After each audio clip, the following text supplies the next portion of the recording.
it is okay to have debt. Like people have debt, countries have debt. Some of the wealthiest people in the world have debt. Where I say it is not okay when it comes to debt is when you have zero idea of what your debt is doing and zero plan of taking care of it. We want to just make sure that we have a tracking system. We know where we are. And if we have a debt, we have a plan to pay off that debt and also heal and take care of the habits underneath that created the debt.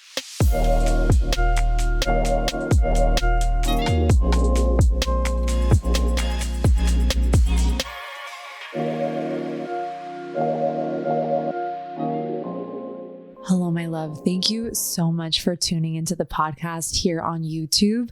I am going to ask you to take just a moment before enjoying this episode and go and hit the subscribe button. It not only helps the show, but it helps the channel. And I only want to continue to bring you incredible content and beautiful video content here on the YouTube. So just take a moment before enjoying the episode and hit subscribe. Thank you.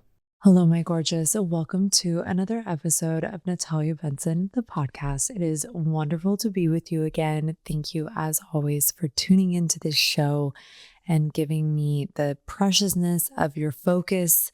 I do not take that for granted, and I'm just so honored to be here with you. So I feel very, very excited to walk you through. This is going to be a quicker episode, but I get a lot of questions around the money system that I teach, and I definitely get a lot of questions around the money date itself. And so what I thought I would do is I would actually guide you through exactly what I do when I sit down to do a money date. Now, I have my system very, very deeply built out. So I do, just a quick caveat, I do my weekly tracking on a daily basis. That's basically for my weekly spend. It's basically my version of a budget. But as far as like doing my updates, I either do this every week or every other week. But my suggestion for you, especially if you're just getting into like taking care of your finances and paying attention to your money, I really would suggest that you do a money date weekly. Like really get into the cadence of working with your money and meeting your money on a weekly basis. It's really, really going to support you in just cultivating a healthy relationship with your finances, and it gets you into the habit. And then as you get everything rocking, maybe you do what I do, where you do your weekly tracking so that you can see what's going on in your weekly spend account and how much you have left in each of your categories.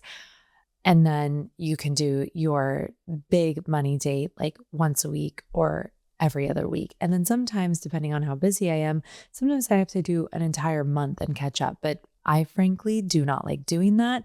I don't like to give myself that amount of work. I like to just be able to keep it at a manageable pace. And plus, it just helps me see what is going on in a week in, week out basis. So first things first, I created my own Google Sheet system. This is something that you receive when you join me inside of MWMM, Magical Women and Money membership.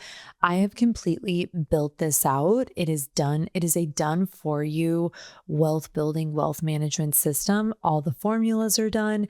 It's literally a simple system. It's very, very basic personal finance to get you into the rhythm of taking care of your money. So here's what I'm going to do. Because this is going to be a little bit of a shorter episode, I'm going to walk you through exactly what a money date looks like for me, tab by tab. So first things first, I first work with my savings and investments. I update the numbers. So basically what I'll do is I have everything listed that I have in terms of savings and investments. And then I go into my accounts and I go into my brokerage accounts and I see, okay, what is everything at? And all that is that's just tracking assets. So it's literally just going into those accounts, having them tracked in one specific place in my spreadsheets. And then I just update the numbers. Where are they at? What's everything doing? Then the next tab that I work with are my debts and if I have any loans out. So I literally go in, I check credit card balances, I check if I have any loans out, and I update those numbers as well. So that's the very beginning of my money date. I literally look at like assets and debts. What is everything at?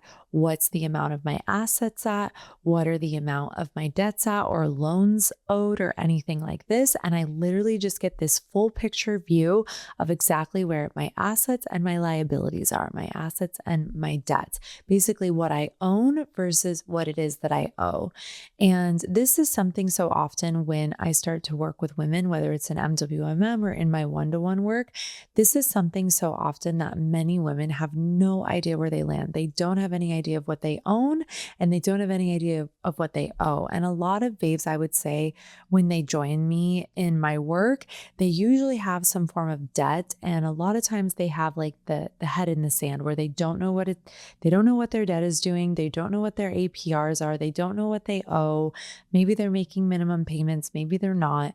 So this first tab is really just for me. And then obviously for you in your instance of your money date, this is for you to see, where are you at? This is for me to see when I'm first checking in, where am I at? Where is everything at? And something that I like to say, my loves, and this might be like a little sacrilegious or controversial, it is okay to have debt. Like people have debt, countries have debt. Some of the wealthiest people in the world have debt. Where I say it is not okay when it comes to debt is when you have zero idea of what your debt is doing and zero plan of taking care of it. Debt doesn't have to be this shameful, horrible thing.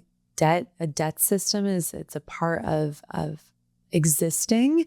Not everyone has debt, of course, but most people do some form of debt. And the only thing that I would say is quote unquote wrong with it is that we want to just make sure that we have a tracking system. We know where we are. And if we have a debt, we have a plan to pay off that debt and also heal and take care of the habits underneath that created the debt. Okay, just adding little caveats in as I'm taking you through. Okay, so next part of my money date is I go through my weekly spend. But as I mentioned, I do this on a weekly basis. So a lot of babes who come to me, and this is like me coming to me, I do like the word budget. I tried different platforms like YNAB, and I don't know, I don't really know what I've got going on neurologically, but it just totally overwhelmed the heck out of me. And so that's why over the years I built the system that I built, because it's just really easy and it's very simple. Like I've even noticed a lot of applications that I use in my business, they're very simple to use. I get very easily overwhelmed if there's like too many things going on a screen or too many things that I need to keep up with. And so what I did with the weekly spend, this was like my approach to debt. This was my approach to weekly spending and budgeting. The reason I created this is because I just have always felt like I wanted to have a budget, but I didn't really like the traditional kind of approach to budgeting. So having a weekly spend, essentially what it is I have a dedicated account that is just for weekly spend. And I give myself like an allowance of sorts. So I literally have like an allowance. And this allowance is literally how much I have given myself to spend in the week. Then in my weekly spend tracking sheet, I have it situated into 3 categories. For me personally, I have groceries, I have eating out, and then I have what I like to call miscellaneous. And the miscellaneous houses everything from my sinking funds, which I'm going to explain what those are in a little bit. My sinking funds, like any purchases that I make, like maybe I buy a candle or I have stuff to get for tarot or I have Amazon purchases or whatever it may be, or I want to buy a book or I want to buy a gift for someone. Everything is tracked in its category.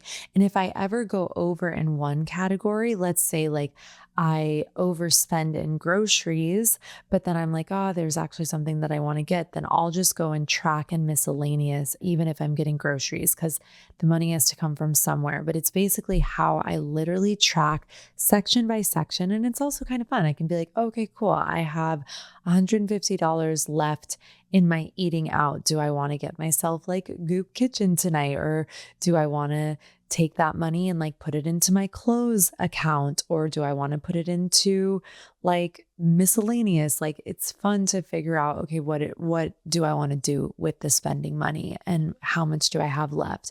So I will update my weekly spend in a money date if I need to. But for me personally, I update it on a daily basis and a weekly basis. So I will literally just open up my Google Sheets on my phone and I'll edit it there. And I'll be like, okay, here's what I've spent. Here's what I've got going on. So it's just a really nice way to stay very, very organized. And if you're wondering, and I want to reiterate this, the way that I track it is I have one dedicated bank account for the weekly spend. And that's honestly, my loves, what makes it so easy. Because a lot of times, like with budgeting or with tracking, people like they're just working out of either way too many transactions because they have like a checking and a savings account. My suggestion in the way that I teach money management and like basic personal finance is that you basically give each bank account a job. It does something for you. So I literally have a bank account that's all rooted in weekly spending, and that is it. And it's a dream because I can just see what's going on. Obviously, towards the end of the week, as it gets a little bit lower, I can see, okay, I'm going to replenish tomorrow, which let's say is Wednesday, and I only have $96 left for the week. So I got to be mindful of that. And sometimes I go over. It's not about doing it perfectly, but it is about having some semblance of organization, and you give yourself a set amount. So I literally have a set amount that goes into this weekly spend account. It's an automated transfer. And then I know, okay, Wednesdays or Thursdays or whatever day it is. For me personally, I do it on Wednesdays. And I know, okay, Wednesday is my replenishment day. My sinking funds are automated and they go out into a separate account. Again, I'll explain what those are. And basically, that's how I track weekly. And I'm going to say this again. I do my weekly spend in a daily fashion because it helps me see how much I have left in each category. So it's a very basic, very simple approach essentially to budgeting, like a weekly allowance that you've given yourself. And the way that it can help you stay in a monthly budget that you've set or a monthly amount that you want to spend is that you give yourself a set amount. So let's say you're giving yourself $800 a week and you have to split that between groceries, eating out, and miscellaneous items.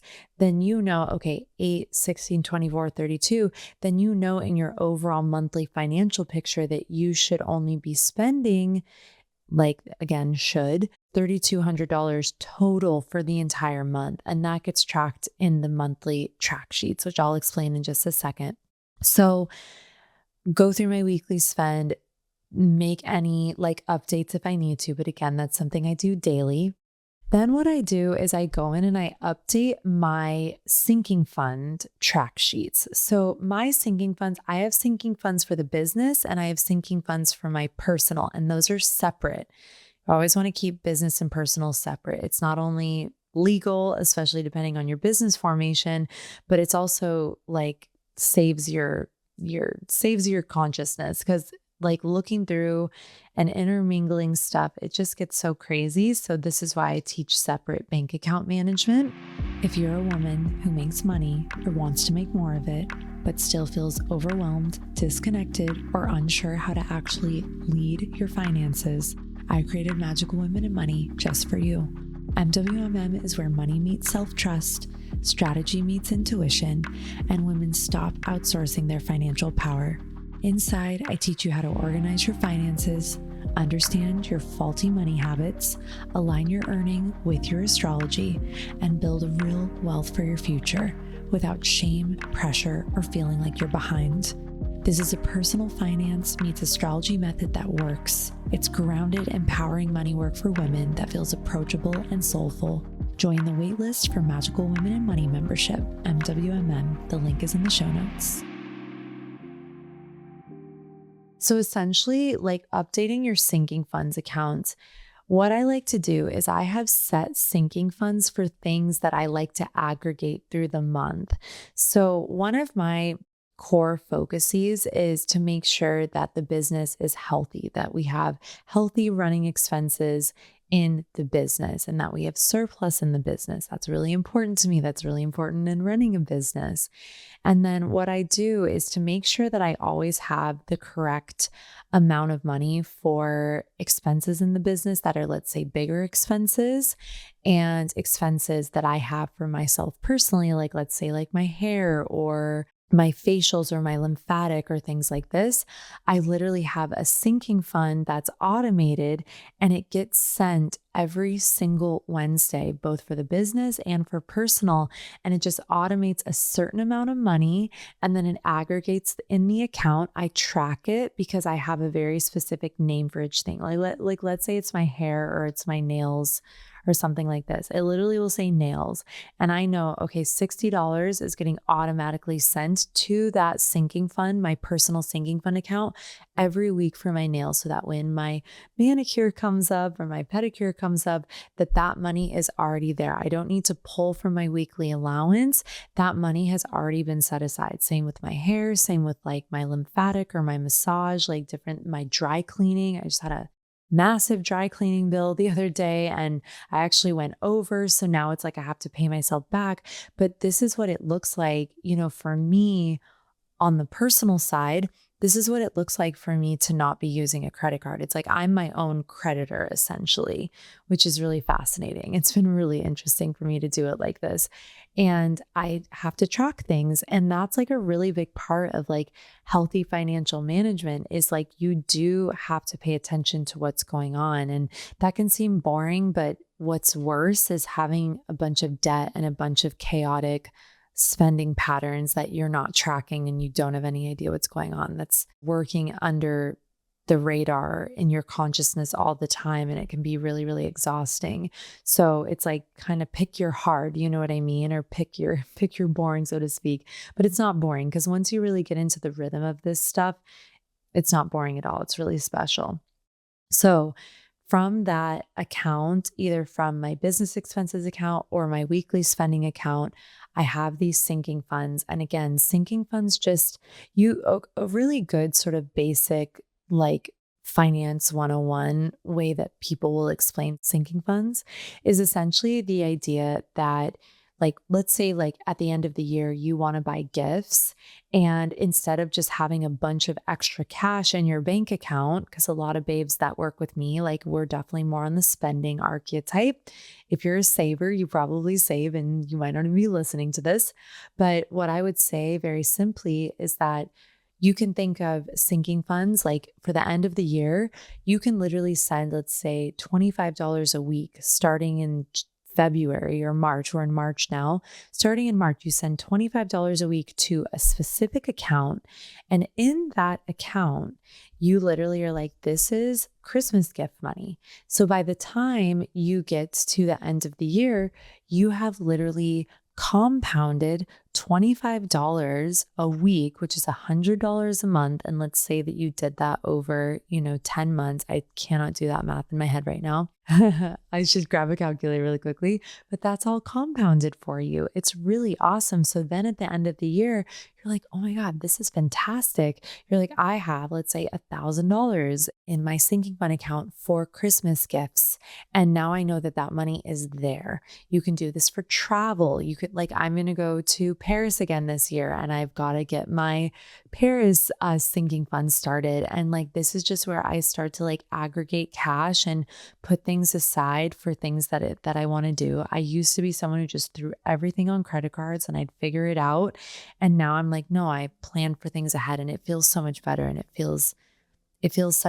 just feels amazing to feel like you already have the cash or that you really planned for something, because a lot of people think oh, you need to be making gobs and gobs of money to do things. I think especially in our generation, we've definitely been fed that.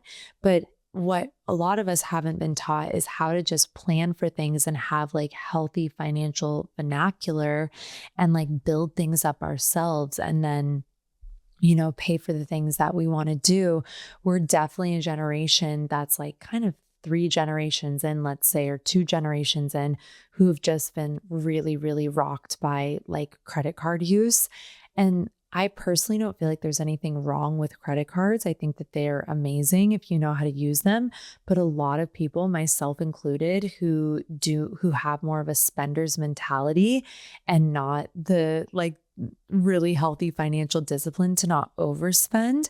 I think that personally, we have to be really mindful with how we use credit. And so sinking funds takes care of that. The last little bit that I want to share is essentially what I do at the end of my money date is I update my monthly numbers and I do projections for next month. So essentially I created these monthly sheets where at the top of the sheet, there's like running costs and running income. So it's literally like, okay, what's my base income that's comes into the business that I know I can rely on? And then what are my base costs for my personal expenses and my business expenses? And then what I track, like in these monthly sheets, is I track anything additional. I track any launches or any additional income that's coming in. I track additional spending, both on the business side and the personal side. And it's really amazing. So basically, I just utilize these spreadsheets to see where I'm at, to see, did we have a profitable month? Did we go under? What kind of surplus should we have? How much money should we be sending to taxes? That's everything that I put inside of these monthly tracking sheets. And then lastly, a really cool way that I utilize these monthly tracking sheets in my weekly money date is I will do like projections for the next month. So if I know I have a bill coming up, or I know that there's something with the business credit card that's coming due, or I know that we have a launch coming and like these are the projections that I have, or I have a client who's renewing or something like this, then basically what I'll do is in those monthly sheets, I will track all of that. And it gives me an idea. Okay, what are we looking to do in April? What are we looking to do in May? And this is another way that I'll utilize my money sheets and my money dates if I am ahead of the curve. Oftentimes, I'm usually working backwards, but I do really like to sit down and look and see, okay, what is it looking like for April? Like, what is it looking like for May? If I slate to have, a launch or something very specific for the business in this month, how could we be doing? And keep in mind, this is why you have to do like the weekly tracking, because the tops of those sheets, which is like your running expenses and your running revenue month after month, that can change. And so that's why you want to keep it up in real time on a weekly or bi-weekly basis. So that is all, my loves. I wanted to make this episode really, really short and sweet for you, and hopefully really, really helpful. If this speaks to you and you would like to go deeper, I really invite you to join the waitlist for MWMM, for Magical Women in Money membership. It is my astrology meets personal finance system. And it's a proven method that is just, it creates remarkable results for our women because we have the spiritual, emotional, astrological aspect that softens some of the stuff around money. And just because for a lot of us, I really found, like with myself and with working with women for a long time, is this stuff can just feel a bit overwhelming. Or even if we're good with money and we're making great money, sometimes it can feel a little hard to like approach just basic financial organization, or to ask for help if we feel like we're far beyond where, like we should be able to do all this on our own, which is, if you heard my money story, that used to be a really big inner story of mine, that like I should just get this stuff. And sometimes we just need like a safe space to learn these tools and to do it in community. You get personal mentorship with me inside of the Q&As. It's a really, really special space. So join the waitlist, and you will actually have, once you join the waitlist, you will have a special 24-hour enrollment opportunity. And we would be honored to have you and honored to welcome you inside of our community. And you will get this amazing done for you Google Sheet system that I've created. And it's cute, it's chic, it's color coordinated. And I literally walk you through how to really master your relationship to money through basic personal finance. And then of course we do the astrology and all that fun stuff too. One other thing I want to add that's really powerful about MWMM is I've actually been in the process of up leveling and updating all of the content. MWMM has been running for 7 years, and our new iteration and our new portal, it is so gorgeous. And the trainings and the guest trainings that we have in there, they're just really, really empowering. I like to look at it as like your own personal finance meets astrology Netflix. You can access it anytime. And then I run weekly Q&As in there. So you can come and be hot seat mentored by me on anything that you have going on with your relationship to money, with your business, with your journey of just growth and actualization in this area of your life. And then of course the astrology and the inner work as well. So thank you for tuning into this episode, my gorgies. I hope you loved it. It's always fun for me to run through things like this with you. And I would be honored to get to work together more and help you really make a financial shift this year. I love you. Have a wonderful rest of your day, evening, morning, and I'll see you soon. Bye.